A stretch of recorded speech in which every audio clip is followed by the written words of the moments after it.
স্বাগত পশু পাখি হেল্পলাইন ইউটিউব চ্যানেলে। আজ আপনাদের দেখাবো একটা বনের বড় দাগি কচ্ছপ কীভাবে ডিম পাড়ে। স্ত্রী কচ্ছপ এটি সাধারণত মাটি গর্ত করে ডিম পাড়ে।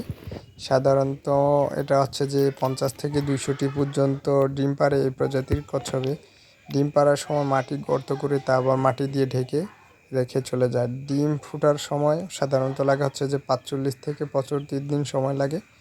তবে গরম একটু বেশি হলে এটার সময় কমও লাগতে পারে এবং ঠান্ডা হলে একটু বেশি সময় লাগে। কচ্ছপের ডিমের তাপমাত্রা এবং লিঙ্গ নির্ধারণ করে। গরম তাপমাত্রায় বেশি মেয়ে কচ্ছপ হয় এবং ঠান্ডা তাপমাত্রায় বেশি ছেলে কচ্ছপ হয়। ডিম ফুটলে বাচ্চা কচ্ছপগুলো ডিমের খোলস ভেঙে বের হয়ে আসে, তারপর মাটির নিচ থেকে ধীরে ধীরে উপরে উঠে আসে।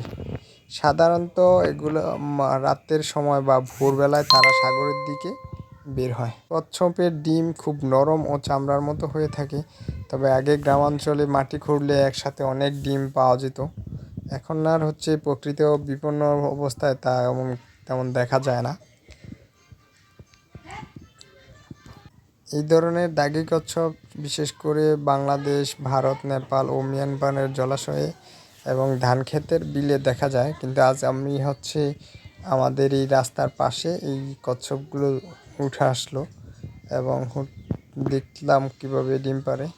সে অনেক সময় মাটির নিচেই যে একটা গর্ত করে ডিমগুলা পেরে রেখে তারপর যে আবার সে জলাশয়ে চলে যাবে।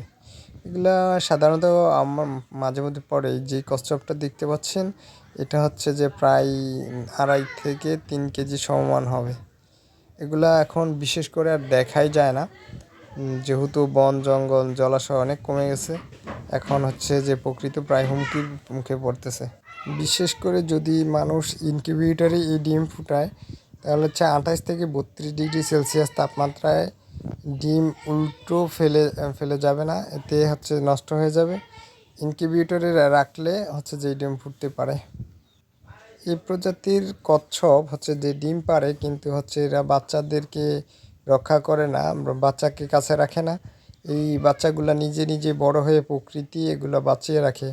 কিন্তু আজকাল যে হারে জলাশয় এবং যে বন জঙ্গল কমে গেছে, সেজন্য আর এই প্রজাতির কচ্ছপ আপনি